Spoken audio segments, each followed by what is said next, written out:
Okay, so if you're anything like us, you've probably felt that familiar frustration, right? Staring at a screen that's just buffering Yep. endlessly, or flicking through like 10 different clunky streaming apps trying to actually find something to watch, and maybe worst of all, seeing that huge price tag for just one pay-per-view event. Oh, yeah, totally. That $100 feeling for a 2-hour fight, it's Yeah, rough. exactly. It's just a common headache in, well, digital entertainment today. And honestly, who's got time for that hassle? Well, today we're going to do a deep dive into something that might actually shake things up a bit. We're talking about RobinhoodStreams.com. One source we looked at actually called it a potential new favorite streaming plug, which is, a bold claim. So our mission here is to really unpack what makes this thing tick, how does it try to fix those pain points we mentioned, and why is it getting people talking? It is a pretty compelling idea, isn't it? I mean, the sources we reviewed present Robinhood Streams as basically offering unlimited live TV, pay-per-view fights, movies, shows, and sports all in one spot. All in one spot. Okay. Yeah. And the core promise is, well, it's pretty clear. No contracts, no crazy fees.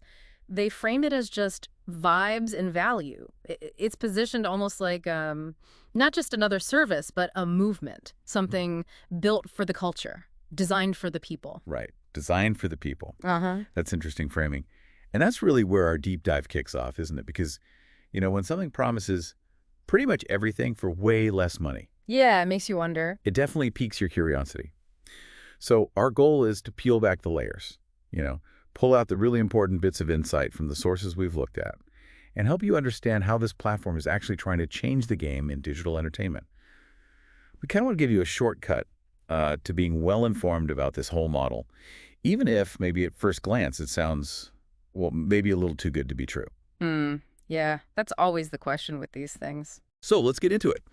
Okay, so after digging through all the source material, the core appeal of Robinhood Streams starts to become pretty clear. It really presents itself as a full-blown cable replacement. But cheaper, much cheaper. Exactly, at a fraction of the cost.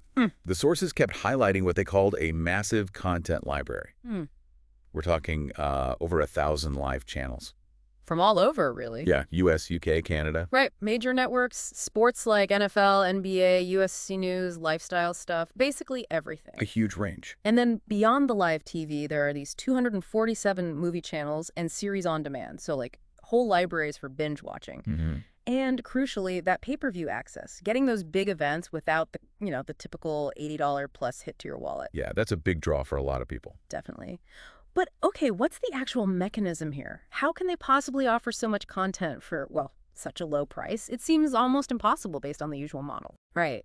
And that is the fascinating question, isn't it? That's where, our deep dive gets really interesting. So while the sources don't give like a super detailed breakdown of exactly how they acquire all the content, Okay. the implication seems to be that they're using some kind of global content aggregation. Aggregation. Okay, so pulling it from different Yeah, places. yeah, exactly. It seems like a way to potentially bypass some of those really expensive traditional regional licensing agreements, which, can really drive down the cost for you, the end user. Makes sense. It's definitely a model that challenges the established ways of distributing entertainment. It's trying to offer this unified kind of global catalog.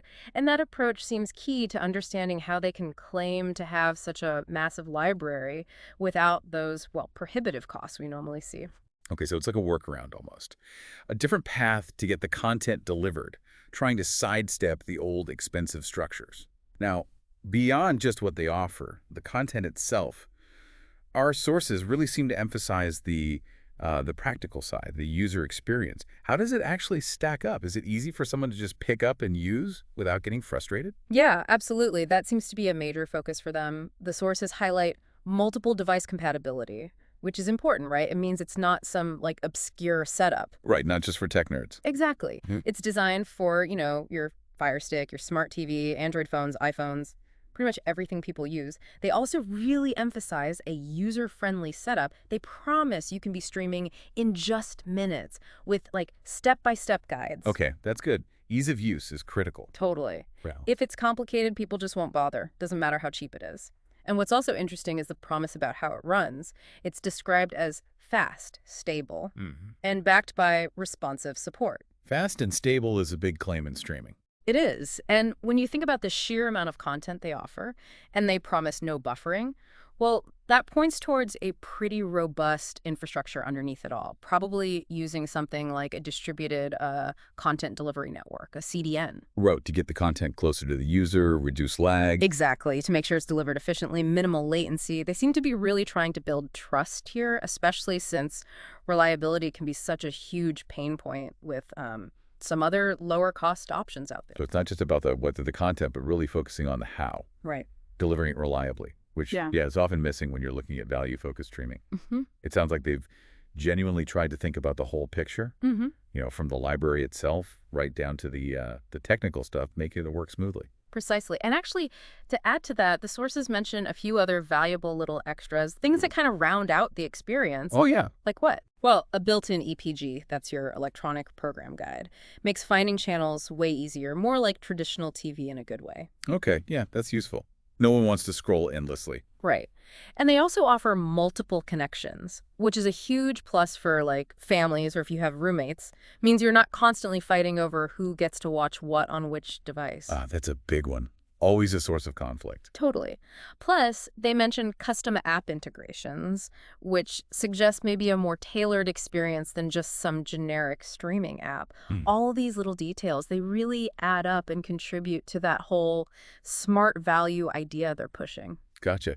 So putting it all together, what does this actually mean for you listening right now? It seems to circle back to this pretty powerful, smart value proposition that our sources kept highlighting. Whether you're, I don't know, a total movie junkie. Or sports head. Yeah, or a sports head who lives for the live games, or maybe you're a dedicated cord cutter just wanting freedom from the cable company. Or maybe you're just someone who, frankly, likes getting good value for your money. RobinhoodStreams.com seems to be positioning itself as a really compelling alternative that maybe should be on your radar. And this actually raises another kind of interesting question.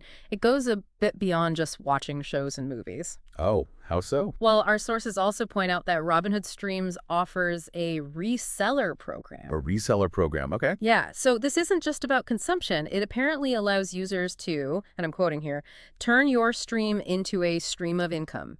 It empowers you to potentially become your own streaming boss. Wow, okay. So you sell the service yourself. Seems like it. They apparently provide you with your own control panel and talk about the ability to snack recurring income. Huh, interesting. So just think about that for a second. How might that dual role, being both a consumer of the entertainment and potentially an entrepreneur selling it, how might that reshape things? Not just, the future of digital entertainment and how it's distributed, but maybe even personal finance for the people who actually jump in and do it. That's a fascinating angle. Platforms empowering users in a totally different way. Exactly. It's definitely a provocative thought to mull over, isn't it? How these models might evolve beyond just delivering content.